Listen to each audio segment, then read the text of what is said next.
Oke. Halaman berikutnya. Oke, ini terakhir. Satu, siapapun yang tershoot di sini saya nggak tahu ya, saya nggak hafal. Ada yang masih off cam sih nggak apa. 1, 2, 3. Ya, ya udah. Do you wanna see your camera? Saya kasih lihat sekarang. Ya. Oke, kalau yang nggak kuat sinyalnya boleh ditutup lagi.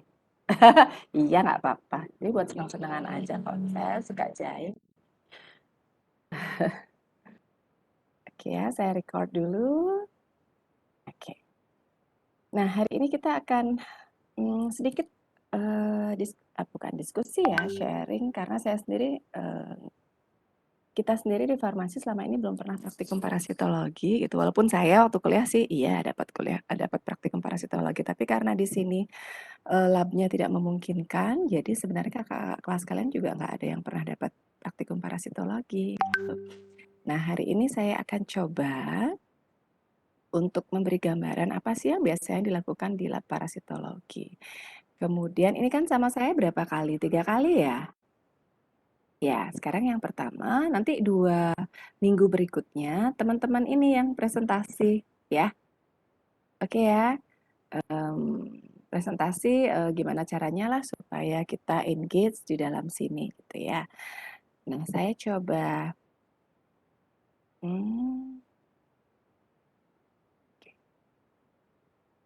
share nanti apa aja yang akan kita pelajari. Ya, hari ini kita praktikum parasitologi ceritanya gitu ya. Ini saya pakai persis kakak kelas kalian karena saya belum sempat buat yang baru. Saya landing malam, kemarin saya udah langsung diskusi sama pejuang muda dan yang PKM.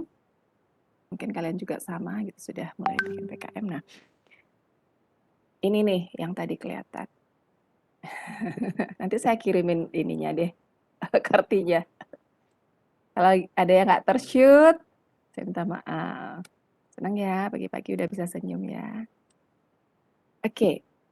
Nah, untuk memudahkan gitu ya, nah karena parasit ini kita juga kuliahnya baru sekali ya, teman-teman belum banyak saya berikan tentang parasit gitu. Jadi hari ini coba kita lihat biasanya kalau yang umum kita kerjakan di praktikum bukan, di lab klinik yang menangani parasit adalah seperti ini ya. Coba kita lihat bersama.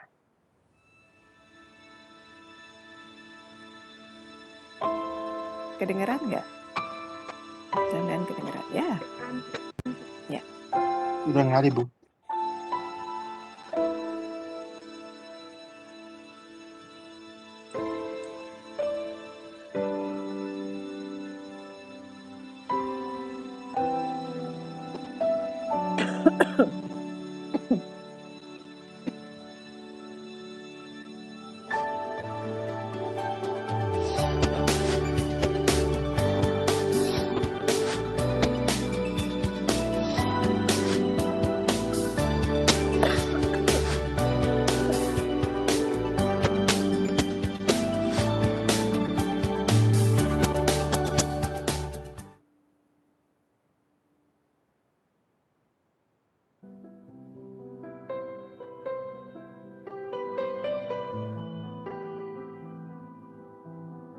Ini dibaca dulu aja, nanti kita diskusi ya.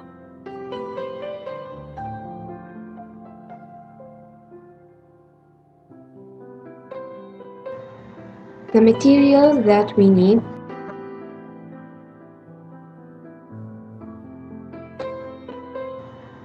cover slip,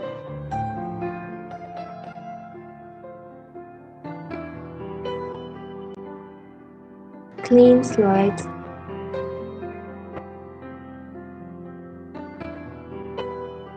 fresh stool sample, a plastic pipette and wooden stick.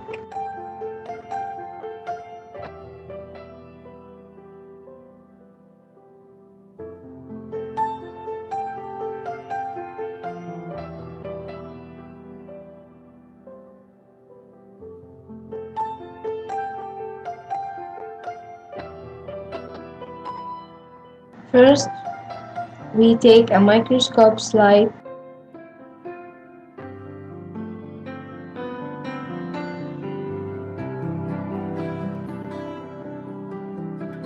and place a drop of stool.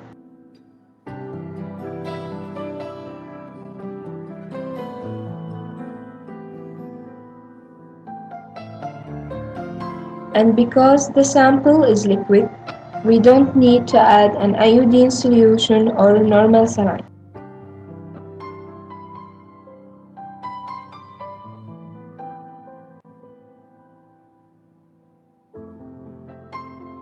Then place the cover slip on the slide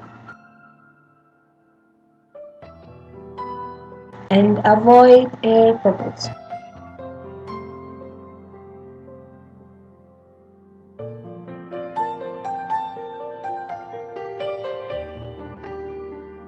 Next, seeing the slide under the microscope.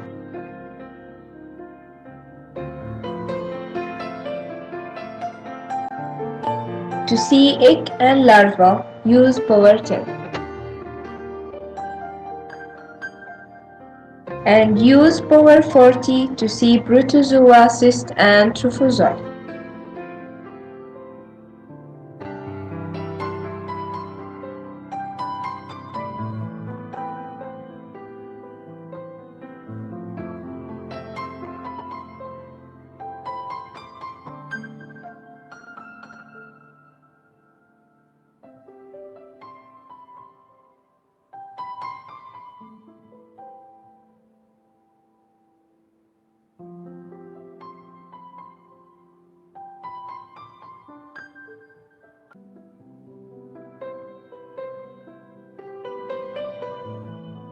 The materials that we need: centrifuge tube, 10% formalin, ethyl acetate, fresh stool sample, plastic pipette, wooden stick, cover slip, clean microscope slides.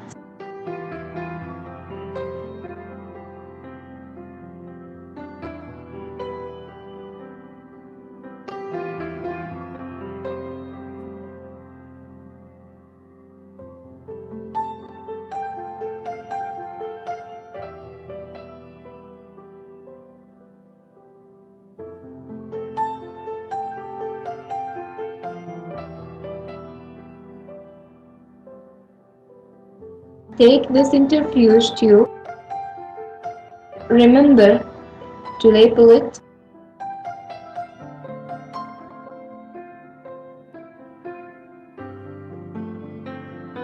Take 2 milliliters of stool.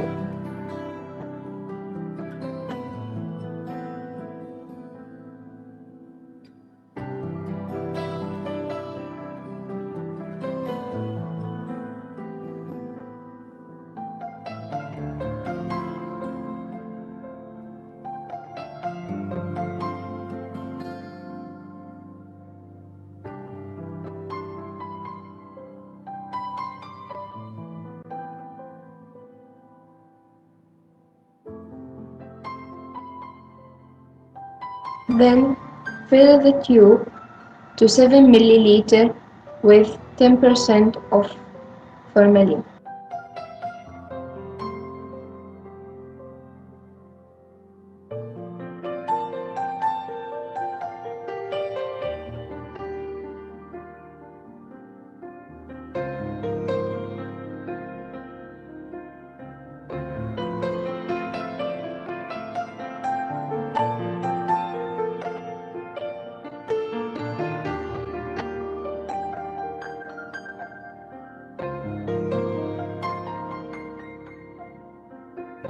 Add 3 milliliters of ethyl acetate.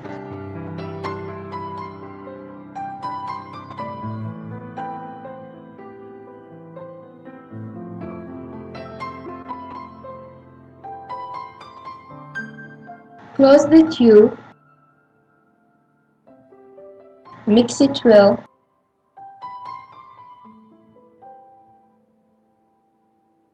Then open the tube to let the vapor out.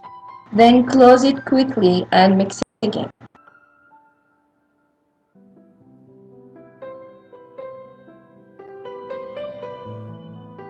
Next, put the tube in centrifuge machine for 3 to 4 minutes with 500 speed.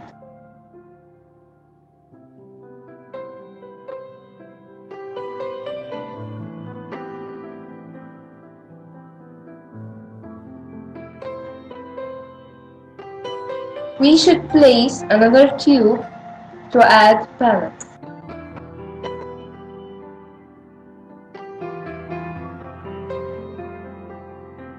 Then close it.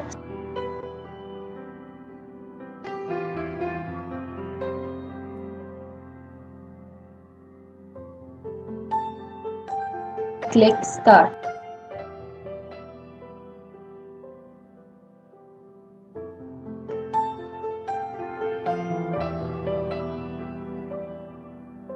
After centrifugation,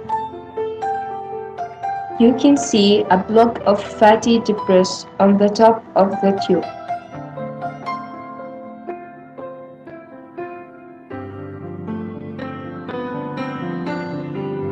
Loosen the block with a wooden stick.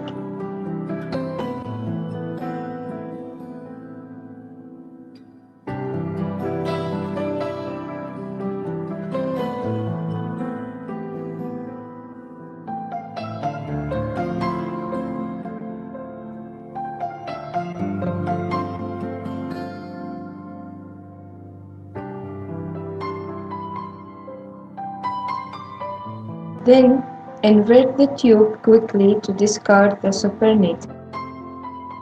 Few drops should be kept with the sediment. Take a clean slide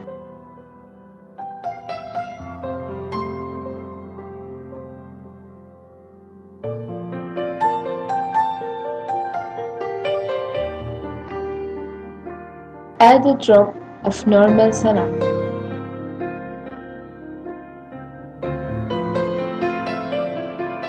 Add a drop of the sediment.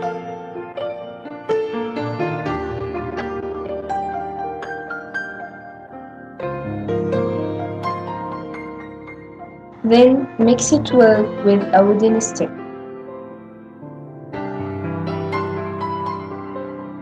Put the cover slip. Avoid air bubbles. Next, seeing the slide under the microscope. To see egg and larva, use power 10. And use power 40 to see protozoa, cyst, and trophozoite.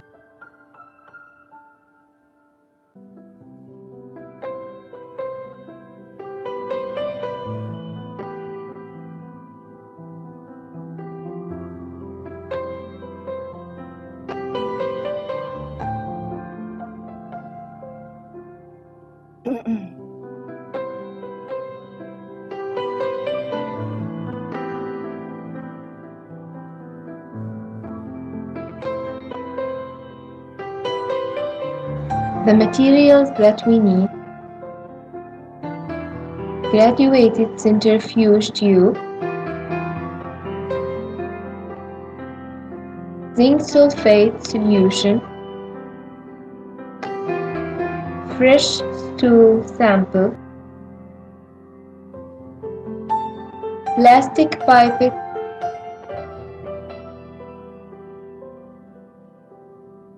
cover slip, microscope slide.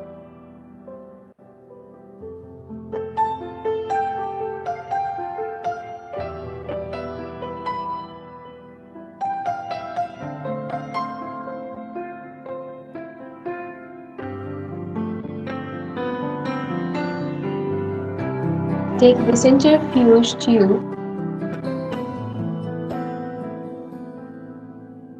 a 2 milliliter of stool sample.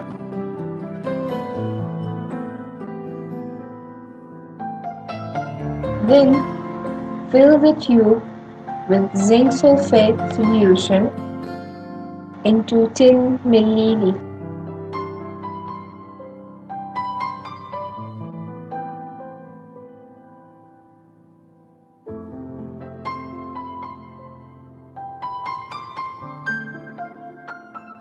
Close it and mix well.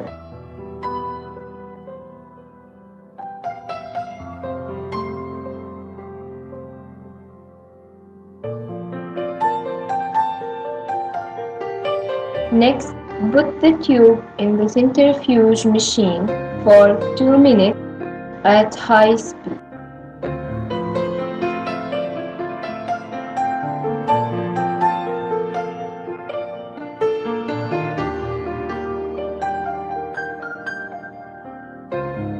Remember, add another tube to create a palette. Close carefully.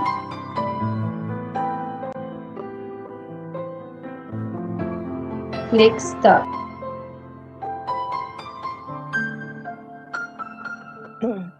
After centrifugation, take a microscope slide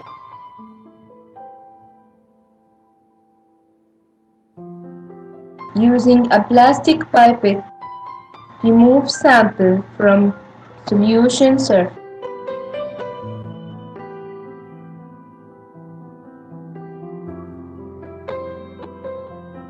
and place it on microscope slide. Put the cover slip and avoid air bubble.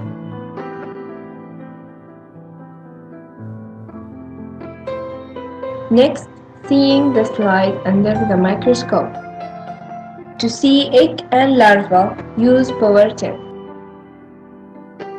And use power 40 to see protozoa, cyst, and trophozoite.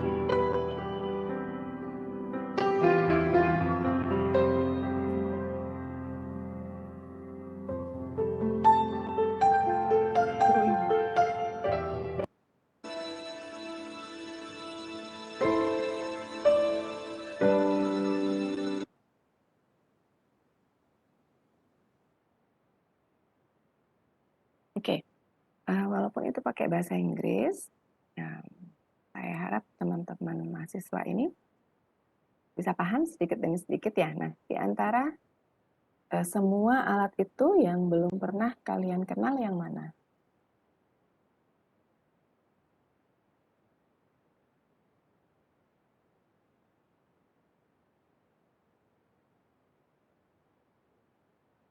Adakah di antara itu alat-alat yang digunakan sentrifuga, kemudian mikroskop, itu kan udah biasa kalian waktu SMA ya, kemudian apa ya, kalau yang lainnya itu kan alat-alat gelas seperti biasa, hanya bentuknya cone gitu, tabungnya. Ada yang nggak kenal sentrifuga? Nggak usah malu, di sini kan kita belajar. Bisa menjawab Ibu, saya Ibu Iya. belum tahu Hah? untuk alat sentrifuganya itu. Sentrifuga ya, karena saya Saya pun dulu juga. Ibu. Iya, itu kan kalau nggak dikasih tahu gitu. Nggak usah malu, kenapa sih? Kalian kalau nggak paham itu wajar loh, nggak tahu. Jangan pikir, iya teman-teman tahu, saya sendiri nggak tahu. Nggak apa-apa, biarin aja dia tahu gitu kan. Kita belajar sih, hak kalian untuk bertanya gitu. Bukan kewajiban kalian loh ya. Hak kalian untuk bertanya dan kewajiban saya untuk menjawab gitu. Justru kalau saya nggak bisa jawab, saya yang salah gitu. Ya saya harus belajar banyak. Oke, nah sentrifuga itu saya pun sebenarnya kenalnya semester berapa ya? Saya kuliah semester 6 mungkin waktu analisis gitu baru tahu sentrifuga. Jadi nggak apa-apa kalau kalian nggak kenal, apalagi kalian belum pernah kuliah offline sama sekali ya. Udah sempat offline nggak kalian ini yang 2020? Belum sama Belum sekali. Ibu. Sama sekali belum pernah. Jadi waktu USP itu pertama kali kalian melihat dosen-dosen kalian secara personal, beneran manusia gitu ya? Iya Ibu, betul. Iya, saya juga sebenarnya pengen ketemu sih, tapi ya udah. Sayang aja itu waktunya tabrakan, jadi saya nggak bisa. Karena itu darurat, saya harus mau ngejuri timnas, jadi harus ikut meeting itu. Nah, sentrifuga itu gunanya adalah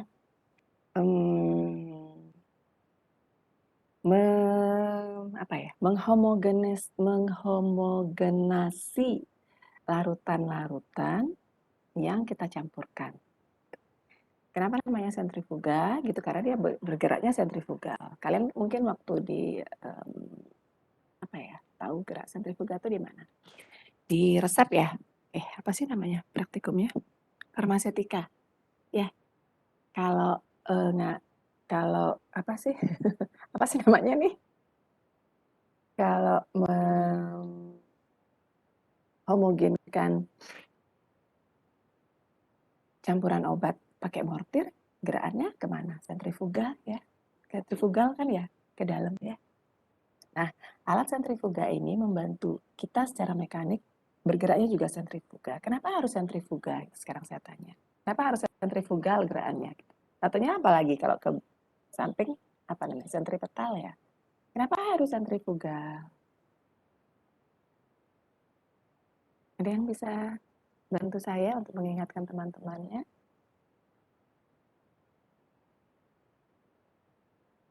Ayo. Waktu farmasetika ya udah diajarin deh, kalau bikin puyer atau bikin apapun itu bikin emulsi, bikin salep. Kalau gerakan mortirnya pasti atau ngaduk mesti sentrifugal kan gitu ya? Izin menjawab, Ibu. Iya, silakan. Nggak pakai izin loh sama saya, jawab Oh iya, aja. Ibu, mohon maaf. Saya menjawab, Ibu. Iya. Saya NIM 19 mencoba Iya. menjawab kenapa gerakannya itu sentrifugal dan Kenapa sentripetal. harus sentrifugal gitu ketika kita Oh iya, Ibu. menghomogenisasi sesuatu?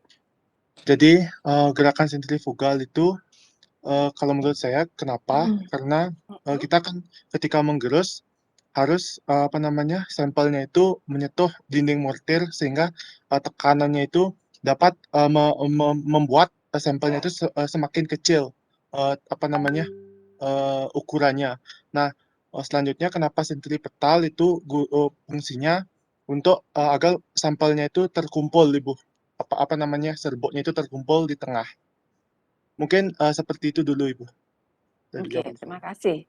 Siapa sih saya manggilmu? Angga, Julio, Purnama? Siapa saya harus panggil kamu? Julio, Ibu, boleh. Julio, lahirnya bulan Juli. Nggih, Ibu. Iya, sebagian sudah betul apa yang disampaikan oleh Juli. Ada yang mau menambahkan lagi? Betul, supaya terkumpul gitu. Itu kalau serbuk kan. Nah, kalau ini sekarang kita pakai alat mekaniknya sentrifuga, terkumpulnya di tengah gitu kan ya. Kalau yang lainnya ada nggak? Ngaduk, ngocok, pakai Elmeyer pun kita harus gini kan ya. Ada yang ingat nggak? Masa depan kalian udah offline loh.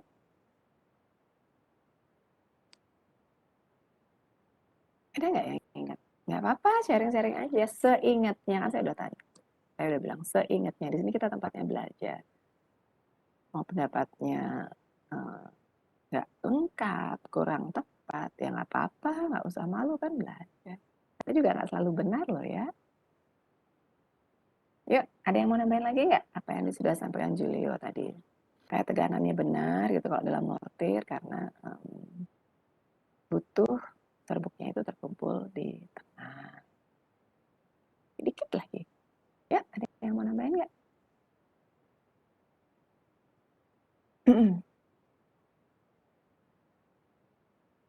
Ayo kalau kalian diem, nanti yang lainnya nggak belajar.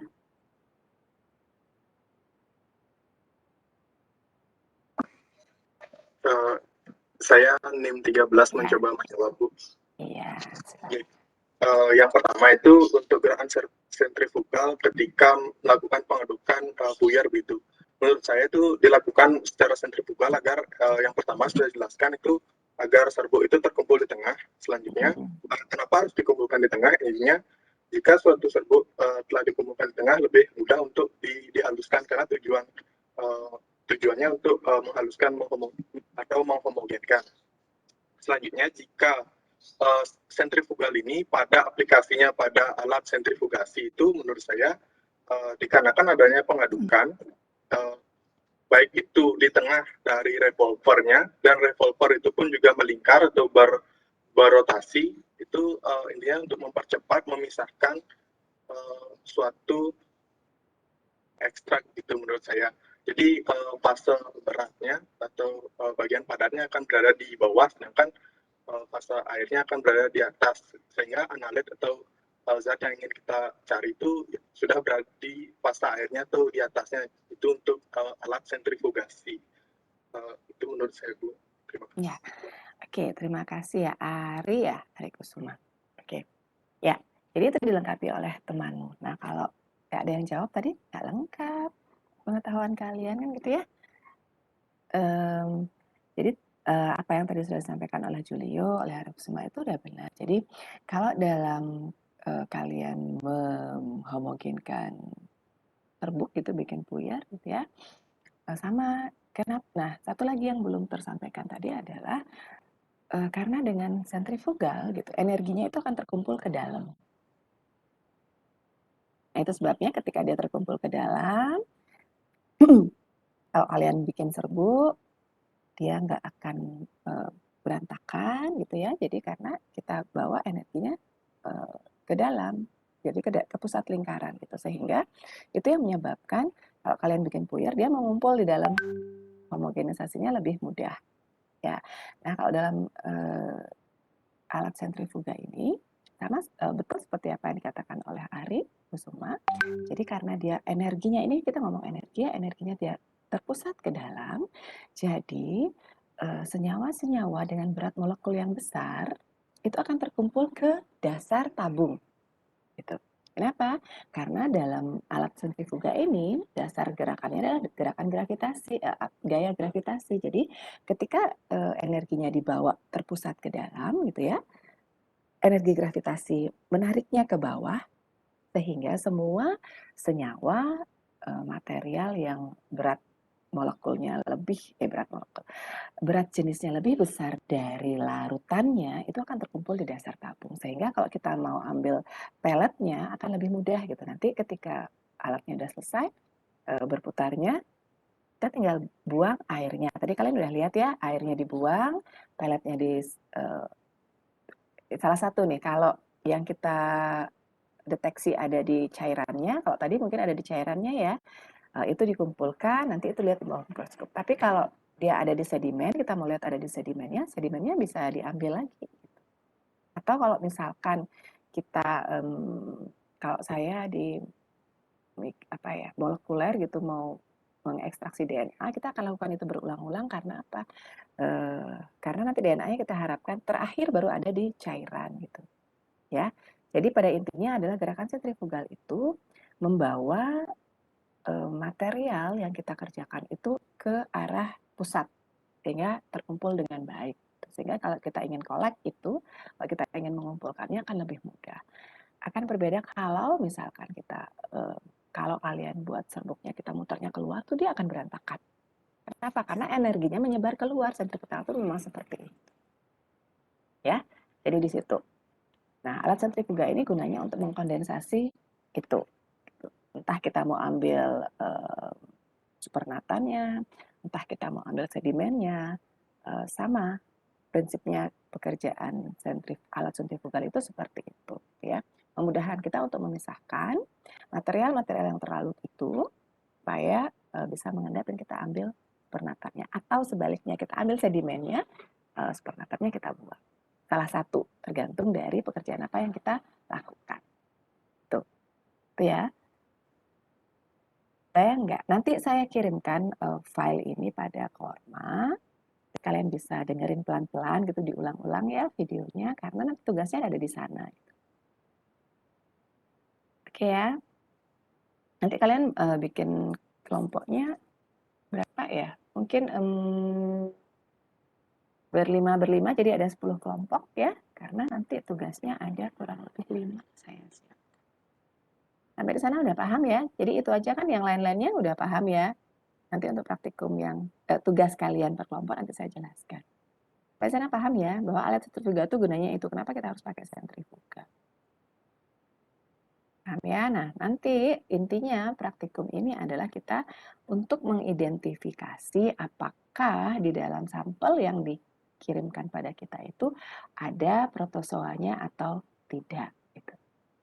Ya, karena itu kan untuk memberikan bantuan pada klinisi apakah nanti si pasien ini mengalami infeksi parasit atau tidak. Kalau mengalami infeksi parasit artinya harus diobati ya. Kalau tidak artinya ya nggak usah. Mungkin ada penyebab lain yang menyebabkan pasien itu menderita sakit. Tuh. Ya. Jadi tadi apa yang saya pilihkan videonya adalah untuk kita kalau di lab untuk mengidentifikasi gitu ya. Ke sana ada yang ingin ditanyakan dulu sebelum saya lanjutkan ke slide berikutnya. Slide berikutnya juga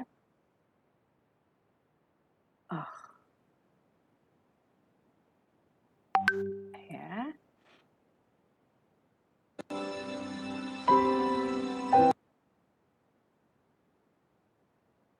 Kemudian ada satu lagi, nanti ini tugasnya saya bagi berdasarkan pengetahuan kalian dari video ini gitu ya. Kalian nanti tinggal bikin presentasi PowerPoint-nya.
If you are interested in my video creation, like this video, feel free to give your comment. Please subscribe. Oke. Nah, jadi ada 2 yang nanti kita akan coba pelajari gitu ya di praktikum ini. Jadi karena dua-duanya saya pilih yang basisnya kita harus lihat di bawah mikroskop ya. Sebenarnya saya udah sediain preparat asli malarianya gitu, saya ambil dari Rumah Sakit Surya Husada, tapi sayang kemudian kita offline jadi nggak bisa kita lihat bersama di bawah mikroskop. Nah, untuk itu dengan terpaksa sekali karena kita harus online gitu ya. Jadi teman-teman mahasiswa nanti saya harapkan studi literatur aja gitu. Jadi untuk 2 topik tadi, gitu ya.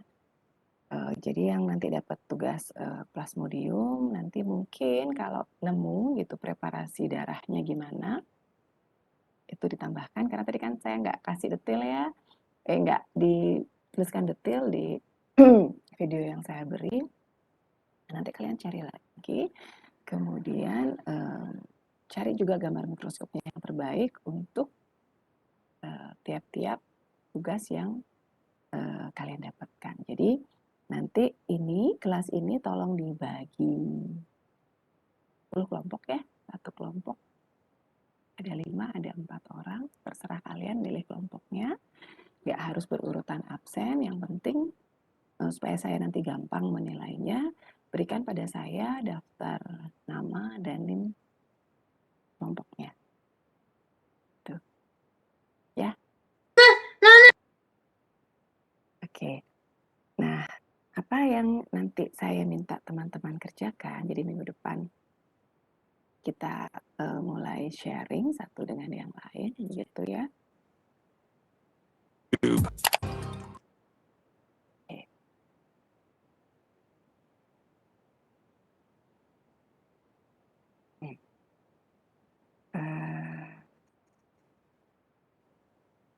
Oke.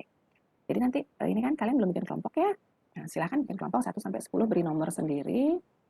Tugasnya adalah ini. Jadi nanti kalian buat presentasi ini, nanti yang presentasi minggu depan itu semua minggu depan harus sudah siap gitu. Nanti kita undi aja siapa yang presentasi ya. Jadi saya hanya pilih salah satu kelompok aja dari 2 kelompok yang tugasnya sama gitu. Nanti ketika teman-temannya diskusi silahkan menjawab bersama gitu ya.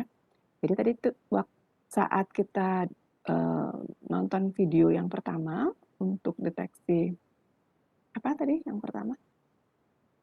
Deteksi apa ya yang pertama itu? Ingat nggak? Di video yang pertama? Ayo, ada yang masih ingat nggak? Kita deteksi apa? Protozoa apa?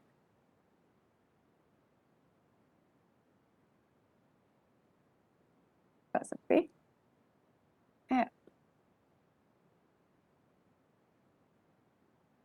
Di video pertama tadi kita lihat apa? Mencoba menjawab, Ibu. Iya, silakan. Jadi yang saya ingat itu untuk video pertama ada kita ya Ibu menonton entamuba histolytica, Ibu kalau tidak salah. iya, betul.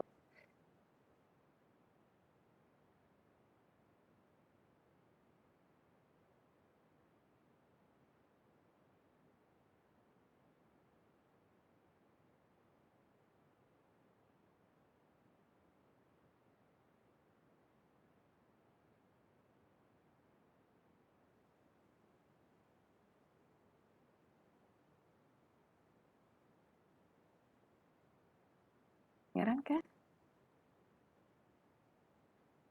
Dan kedengeran ya. Oke, nah, karena di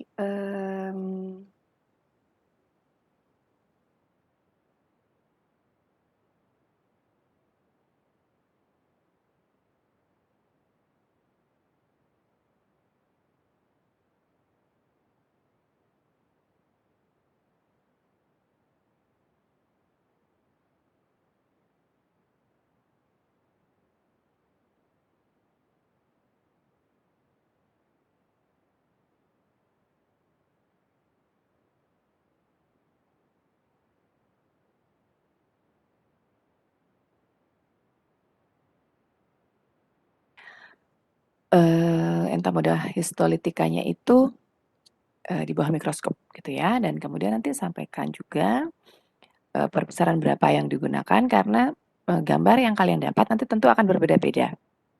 Ada yang jelas gitu kelihatan skisonnya, ada yang enggak, itu tergantung pembesarannya. Nah, sampaikan pembesarannya berapa, kemudian nanti itu buat presentasinya, kemudian kelompoknya buat satu laporan praktikum gitu ya.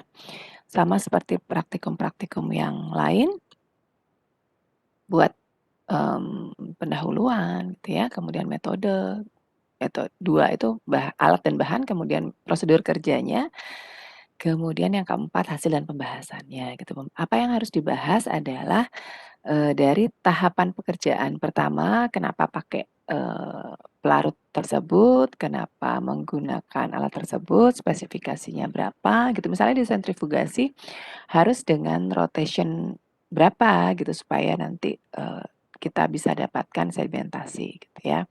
Kemudian ketika melihat di bawah mikroskop pula, sampaikan kalau yang skison nanti lihatnya di perbesaran berapa gitu, mengapa harus sekian, karena mungkin ukuran skisonnya sebesar sekian gitu ya.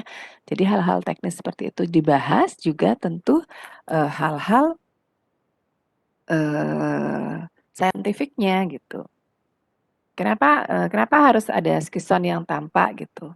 Kalau misalkan yang tampak hanya troposonnya saja, apakah itu menunjukkan bahwa pasiennya dalam masa infektif sehingga kalian atau tidak gitu ya, sehingga kalian perlu belajar mendasari teorinya dengan mengetahui siklus hidup dari si entamoeba histolytica gitu. Itu untuk yang entamoeba histolytica, siapapun nanti yang dapat gitu ya. Nah, kemudian untuk plasmodium sama gitu ya. Nanti kalau yang terdeteksi di bawah mikroskopnya apa gitu, sampaikan. Kalau yang terdeteksi di bawah mikroskop adalah yang ini, artinya pasiennya perlu perawatan di rumah sakit misalkan gitu. Karena ini kan kita ceritanya gitu, simulasi bahwa kita kerja di lab klinik yang akan memberikan prognosis kepada dokter, apa yang perlu dilakukan oleh dokter, apakah memberi obat, apakah selain obat perlu bed rest pasiennya gitu ya, apakah perlu transfusi dan yang lain-lainnya itu ya, itu teorinya ada semua. Itu nanti yang saya mintakan bisa kalian presentasikan. Kalau boleh misalkan kalian sempat buat dan sempat cari gitu kira-kira terapinya pakai apa, sangat bagus ya. Itu aja sih yang ingin saya sampaikan hari ini. Mungkin ada yang perlu didiskusikan sehingga kalian bisa membuat tugasnya dengan lebih baik. Udah jelas? Cukup jelas?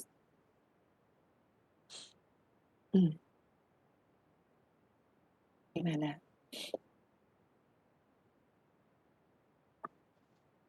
Saya izin bertanya, Bu. Oke.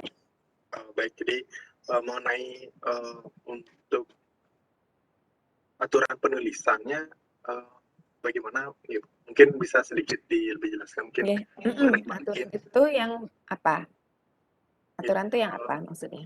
Mungkin yang saya di sini krusialkan itu mungkin ada batasan jumlah halaman atau kurang font, kurang margin halaman, dan juga biar seragam ya, kalian sukanya seragam. Ya, oke. Kalau isi udah ya tadi ya, seperti biasa pendahuluan, alat dan bahan, prosedur pengerjaan, hasil dan diskusi boleh. Kemudian penutup atau kesimpulan. Kesimpulan itu adalah gitu, dari hasil pengamatan di bawah mikroskop, maka gitu ya, kita bicara ini dulu ya, apa namanya, urutan ya. Maka dapat disimpulkan bahwa misalkan pasien menderita ini, saran yang dapat diberikan adalah pasien diberi terapi ini. Walaupun kalian semester 3 tetap harus berlatih. Nggak tepat obatnya nggak apa-apa. Ya, itu. Kemudian bikin pustakanya. Pustaka minimal kalian pakai 5 ya. Terlalu banyak nggak kalian baca 5? Nggak kan, satu kelompok 5 orang baca satu-satu kan udah lumayan. Ya. Kemudian kalau tadi Adi minta formatnya gimana, formatnya Kita pakai yang simple aja, maksimal keseluruhan dari pendahuluan sampai kesimpulan itu maksimal 10 halaman ya. Maksimal, minimal 5 halaman. Ya, jadi 5 sampai 10 halaman. Tapi rasanya nggak mungkin dari 5 halaman karena nanti gambarnya pasti banyak. Kemudian marginnya 4 di kiri, atas 3, kanan 3, bawah 3. Halaman letakkan di pojok kanan atas. Ya. Sudah? Dicatat ya, saya nggak tuliskan ya. Kemudian Times New Roman 12, spasinya 1,15. Biar kalian biasa bikin PKM. Itu aja. Ada lagi? Begitu? Jelas nggak, Ari? Oke, terima kasih banyak Bu. Sudah Oke. jelas. Ya. Yang lainnya jelas ya?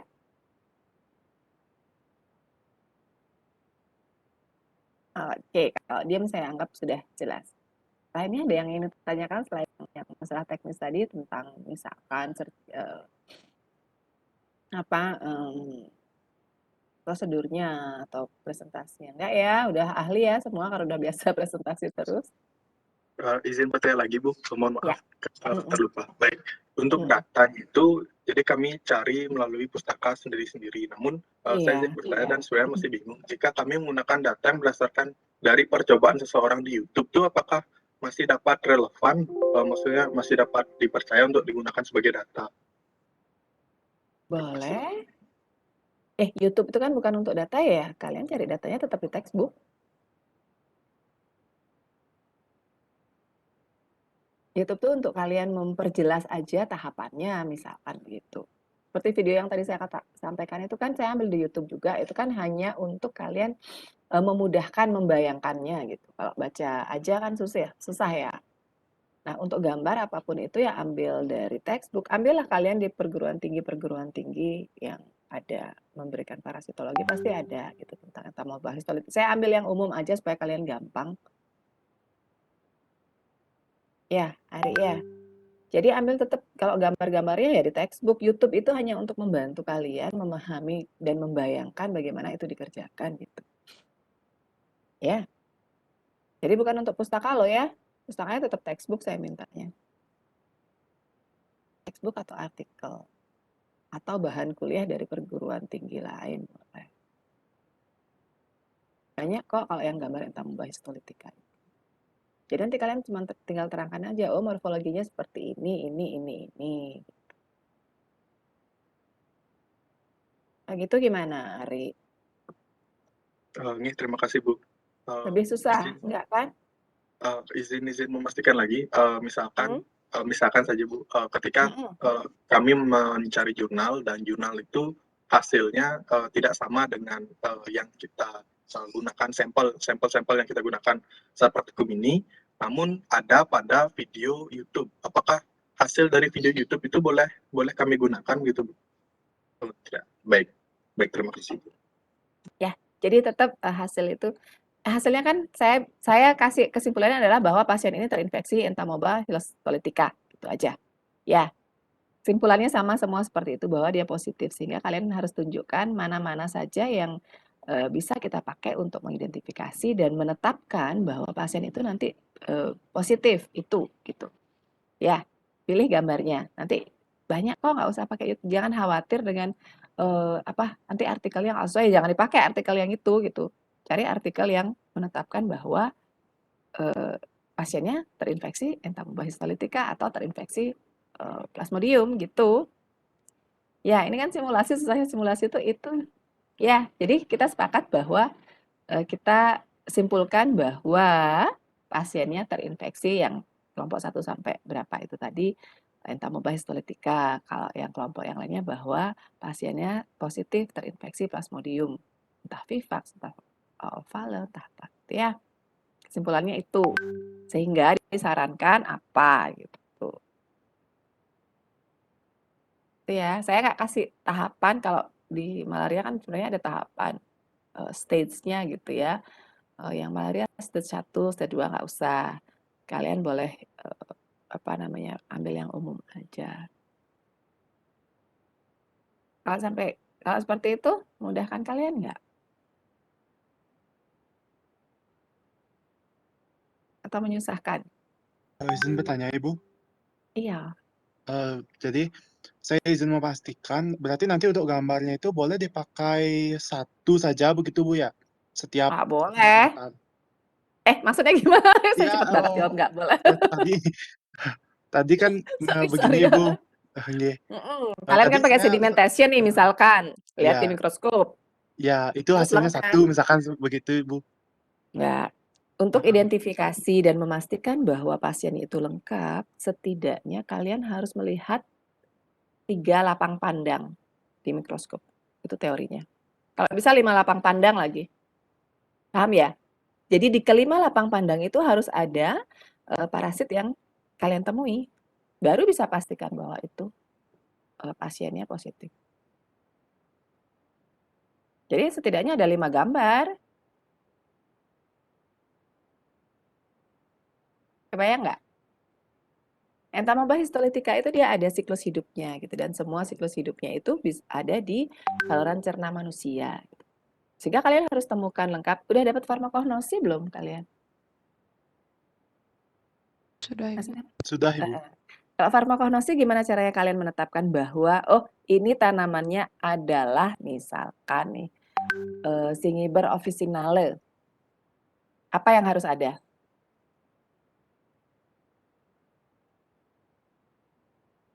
Ayo. Sampai kemudian kalian bisa lapor, oh Bu ini simplicianya ada simplicia ini, gitu, bukan simplicia yang lain. Bisa satu gambar aja? Bisa satu, apa ya, apa sih namanya itu? Satu, marka aja yang kalian lihat, nggak kan? Harus ada minyak atsirinya kan itu. Harus ada, apa sih kalau di tuber itu, aduh saya lupa namanya. Harus ada itu gitu kan, kalau di daun harus ada stomatanya harus jelas kan gitu. Nggak bisa satu aja, nggak bisa. Terus menetapkan, oh ini simplicia ini kan nggak bisa ya. Ingat nggak farmakognosi?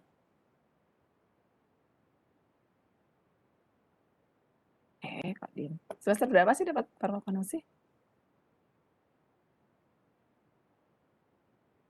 Semester Lagi 3 semester ini, 3. Bu. Ini sekarang. Iya. Iya, Bu. Udah sempat praktikum? Sudah. Udah, kan berarti udah ya? Online. Nah, iya itu dah maksud saya online juga kan tetap harus lihat kalau farmakognosi kan lihat ini ya, lihat mikroskop kan? Gambaran mikroskop. Iya nggak? Saya yang salah mungkin. Iya, Bu. Iya, Bu. Kan misalnya kalau misalkan ini daun apa yang udah kalian pelajari, kasih saya contoh. Kalau di daun gitu kan harus ada apa, sampai kemudian kalian tetapkan itu daun benar, daun yang itu gitu kan, harus ada stomatanya, ada buluh apa namanya, buluh kayunya kan gitu. Oh, Ya. nggih, Bu. Jadi mungkin fragmen-fragmennya itu, Bu, ya maksudnya tadi. Oh, iya. Ya. Kalian tuh dari tadi saya tanyain mah lama banget. Iya, Bu, saya lupa, mohon maaf. Apa nama istilahnya itu? Ya, fragmen itu kan harus ada beberapa fragmen yang kemudian bisa membuat kalian menetapkan, oh iya betul ini spesiesnya ini gitu kan. Sama ini juga seperti itu. Nggak bisa kalau kamu lihat satu skison til sendiri, terus udah pasiennya positif. Jangan nanti salah.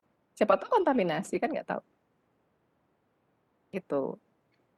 Sama parasitologi juga seperti itu. Harus yakin ini oh skisonnya ada. Oh apa namanya?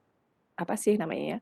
Kistanya ada, oh ininya ada. Oke, berarti benar gitu. Ya, sama juga yang plasmodium juga begitu. Oh, ini skiskonnya ada, trofozoitnya ada. Kemudian apalagi satu bentuknya itu ada. Oke, berarti benar nih plasmodium.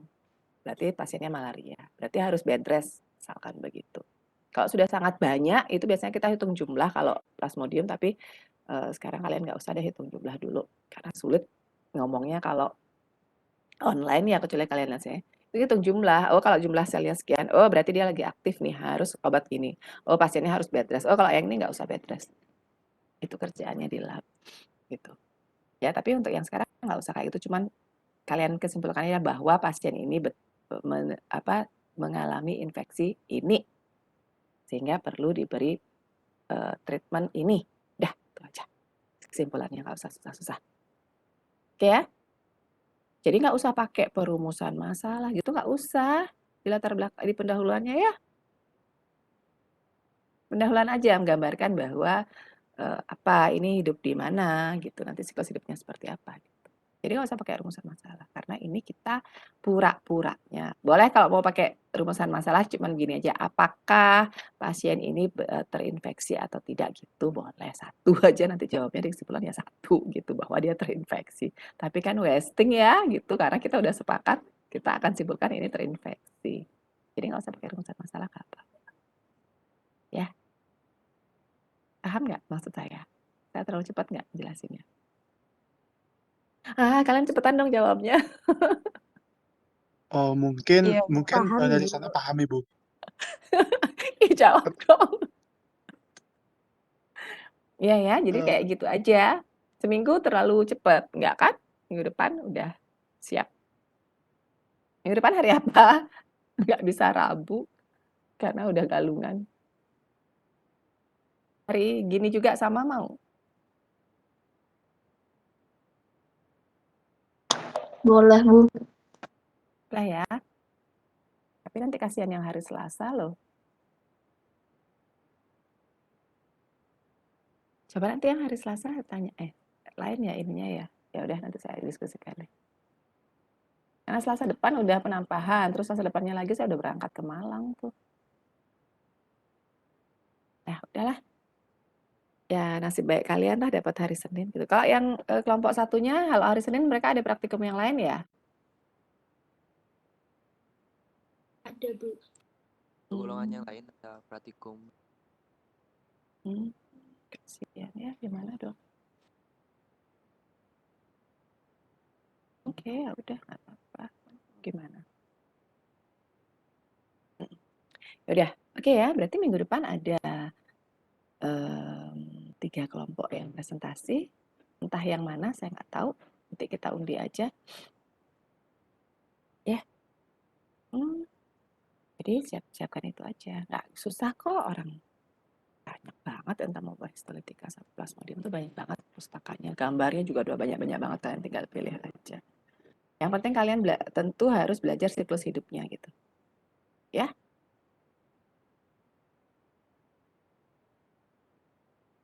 Ada yang mau ditanyakan lagi? Ini jam 10. Selamat pagi. Saya Sindu, izin bertanya. Tadi saya tidak mendengarkan tuh bagaimana. Kan tadi dijelaskan bahwa untuk minggu depan itu hari kita mempresentasikan hasil pekerjaan kelompoknya. Itu ada pengumpulan lagi atau tidak, Bu? Pengumpulan apa? Itu laporannya itu, Bu. Dan Oh iya, laporannya dikumpulkan setelah kalian presentasi. Karena kan nanti ada diskusi lagi tuh waktu presentasi, teman-temannya nanya, gitu kan bisa ditambahin di hasil dan diskusi. Oh iya ya, Bu. Baik, Bu, terima kasih, Bu. Gimana? Maksudnya gimana? Ya sekelompok aja deh, bikinnya satu kelompok satu, nggak usah sendiri-sendiri. Oh iya, Bu, soalnya saya kira mungkin sebelum hari Senin, sebelum itu ada pengumpulan juga seperti praktikum-praktikum yang Enggak lah, Ya, Bu. orang kita ini nggak ngapa-ngapain. Ya, Kalau kalian ya harus dikumpul dulu. Jurnal. Tapi kok ini kan enggak. Ya. Oke ya, baik, Bu. paham ya. Jadi nanti Senin depan itu kita belajar sama-sama. Ada diskusi lagi, teman bertanya, kalian jawab. Nanti mungkin kalau saya tahu, saya tengahi gitu. Kalau enggak ya saya carikan lagi. Karena saya nggak tahu semuanya juga kan gitu. Kalian harus paham bahwa walaupun saya dosen, saya bukan orang yang tahu segalanya. Gitu. Saya juga harus belajar. Nanti dari hasil diskusi itu kalau ada yang perlu ditambahkan di hasil dan pembahasannya, kalian tambahkan dulu, baru terakhir setelah kelompok terakhir presentasi baru dikumpulkan sama-sama ya. Itu aja gimana? Jadi nanti kalian kumpulkannya setelah tanggal 15. Setelah Kuningan gitu kalian baru kumpulkan laporannya. nanti UTS-nya, saya ikut di UAS aja ya. Saya bilang ke Bu, untuk kuliah gitu maksud saya kuliahnya, kan kita baru sekali tuh ketemu, besok kuliah ya? Kok besok? Kapan sih? Rabu ya? Rabu kuliah ya? Gabung kan kelasnya? Kalau untuk teori gabung.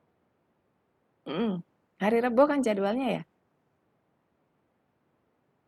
Sepertinya iya Bu, soalnya mungkin ada koordinasi lagi dengan Korma yang dari teori.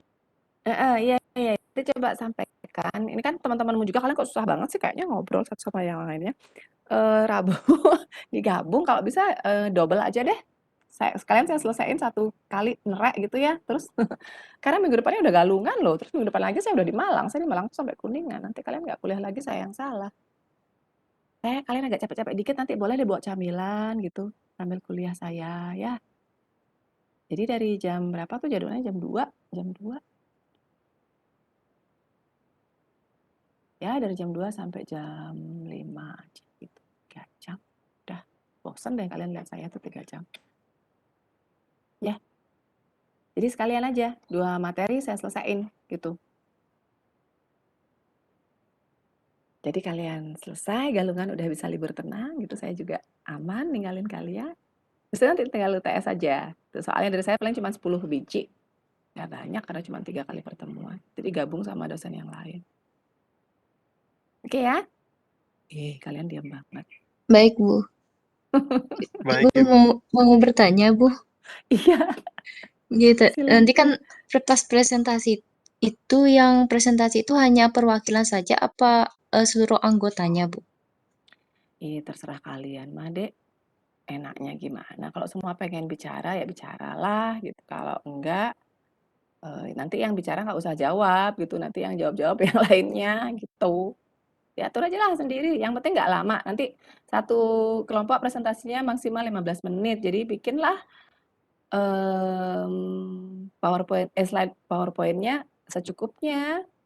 Ya, yang penting pendahuluan tuh nggak usah panjang-panjang. Pendahuluan mungkin 2 slide aja gitu. Kemudian metode dan bahan alat itu jadikan 2 slide, metodenya dibuat skema aja gitu. Misalkan gambar-gambarnya ditaruh dibuat skema, nanti tinggal pembahasan dan hasilnya aja yang lebih banyak. Kesimpulannya kita udah sama-sama tahu, udah sepakat kan gitu. Udah bikin 10 atau 12 slide, cukup dah 15 menit gitu. Ya. Baik, Ibu. Nanti yang pertama saya pilih siapa yang presentasi, nanti yang kedua, yang ketiga untuk yang minggu depan kalian yang milih. Kalian aja undi sendiri temannya mau siapa yang dipilih dari kelompok yang udah presentasi. Ya. Nanti kan ada 2 kelompok yang materinya sama. Ya kan? Nanti jawabnya sama-sama. Kalau ada temannya yang nggak ngerti, dijelasin. Jangan gini, jangan marah ketika temannya nanya. Tadi kan udah dijelasin, jangan gitu. Ya, kan kita belajar nih. Yang boleh marah saya. Enggak. Kalian nanti itu sharing. Jadi saya lebih suka kalau presentasi itu kita pakai tempat diskusi gitu. Kalian tanya karena memang nggak ngerti, terus yang ini karena udah belajar lebih dulu harus jelasin ke temennya gitu. Ya. Anggap aja seperti itu. Anggap aja kalian menggantikan saya ketika presentasi untuk menjelaskannya sama teman-teman kalian, supaya teman-teman kalian ngerti lebih baik. Kalau diterangin saya mungkin bahasanya agak ribet gitu kan, saya orang zaman dulu, bahasa saya, cara saya berbahasa dengan cara kalian berbahasa kan beda. Ya. Jadi seperti itu, nggak boleh ada yang baper. Nanti saya paling nggak suka nanya-nanya terus kayak marah gitu, kalian terima aja. Kan udah biasa praktikum dimarah-marahin ya. Tapi itu proses belajar aja. Nggak sih beneran marah. Kayak ibumu di rumah masa bener sih beneran marah kan? Enggak, nanti juga biasa aja. Cuman untuk kalian supaya lebih disiplin dan belajar gitu, tahu ingat tanggung jawabnya. Bahwa ini loh penting untuk belajar. Jadi saya hanya perlu mengingatkan itu. Ya. Oke ya. Paham berarti ya minggu depan kita harus ngapain. Jadi nggak usah saya harus pakai introduction segala macam. Nanti saya cuma tinggal bilang, ayo sekarang presentasi kelompok sekian. Udah, nggak boleh ada bilang nggak siap.